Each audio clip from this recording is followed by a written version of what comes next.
I'm Danielle Joy and welcome to my channel, your source for everything healthy and homemade.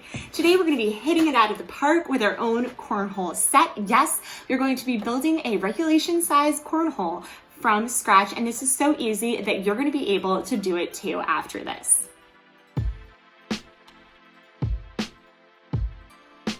We found that so many cornholes were really expensive and we wanted to create our own on a budget, and this is so budget friendly. I'm gonna link down all of the materials and supplies below in the comment section, so you're gonna wanna check that out after this video so that you can build your own cornhole. But we're gonna take you through the process, and if you like this video, please give it a thumbs up and subscribe because I do come out with new homemade and healthy videos every week. But without further ado, let's get started. First off, starting any good project, you're going to want to head to your local hardware store, that could be a Lowe's, Home Depot, or anywhere else nearby, to gather some of your supplies. You're going to need 2 pieces of plywood, some 1x4x8s, and I'm going to include all of these supplies, tools, and materials down below so you don't have to worry. But you are going to need a circular saw, drill, clamp, you're going to need some carriage bolts, washers, and wing nuts, and you're also going to need an orbital sander. Once you have all the supplies gathered, then we started to think through how we wanted to build this out. We laid out all of our pieces and started to just mentally record how we wanted to cut, measure, and just logistically set things up. We started off with measuring out all of our 4x1s and clamping them down and making sure that we made straight cuts for all of the different pieces of the cornhole set. We took our circular saw, and you really want to make sure when you do this that you are using a straight line. You're really following that through, as you can see here. So you really just want to make sure that you get a right angle there and you create a straight line. Once we had all of those pieces laid out and cut, then we started to work on the legs of the cornhole. The cornhole legs are gonna have a 45-degree angle in them, and then at the top we put in a X for where we would put in the carriage bolts. So this is about 1.5 inches down, and then the center of that 1x4, and we marked that with an X to make sure that later on, once we had made our cuts, we'd be able to drill in a hole there for our carriage nut.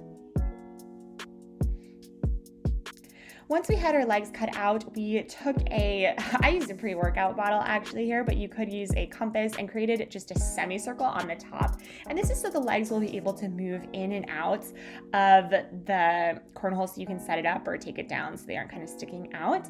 And then we took our handsaw and just kind of cut around this. You could also use a jigsaw. Make sure when you're done that you do sand out that. So we did use the orbital sander to make that smooth along the edges. And then we clamped them and started to drill in the hole. We found it easier to just drill it both at the same time because it was a nice, easy one drill and done. Once we started making all of our cuts and holes, we started the assembly process. So we took the longer pieces of 1x4s and drilled them in here.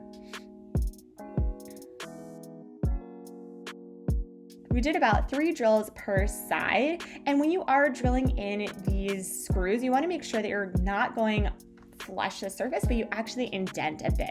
And the plywood is nice and soft, so it will let you go a little bit deeper. And this way we can just compound the top and make sure that you don't even see those screws in there. Once we did the long ends, we came in for the shorter pieces just to box out the cornhole. So we did about 2 screws per each side.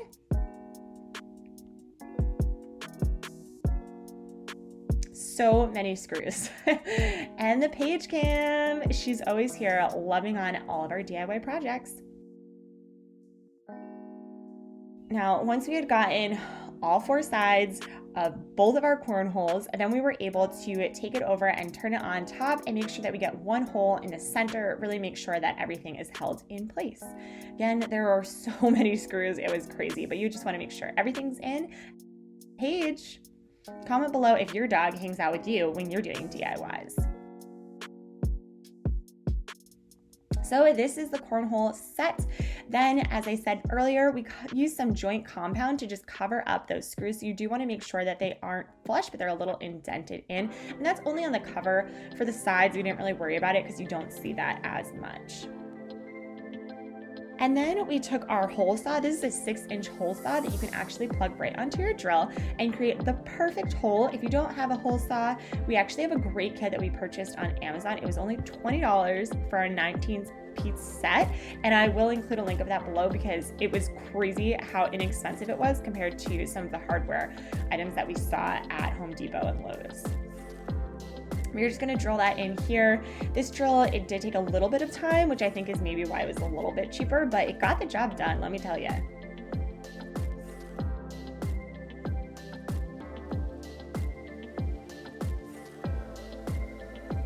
Oh, they looked so good. And then once that was done, we drilled in using the same drill bit to create the holes of where the legs would connect to the actual cornhole.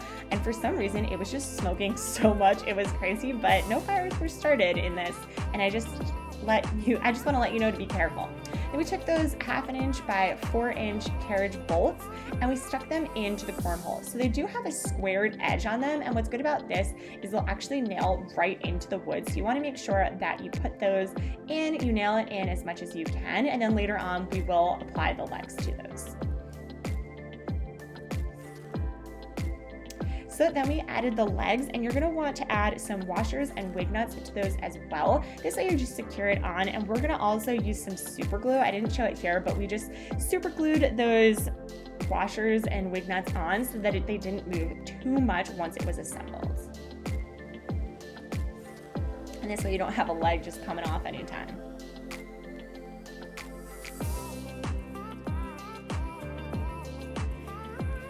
Next up is my favorite part of any project, and that is painting it, because that really just makes it look so good and amazing and pristine. So we started off with taping off with some painter's tape where we wanted the stain and white paint to meet. So we're only using 2 different colors here.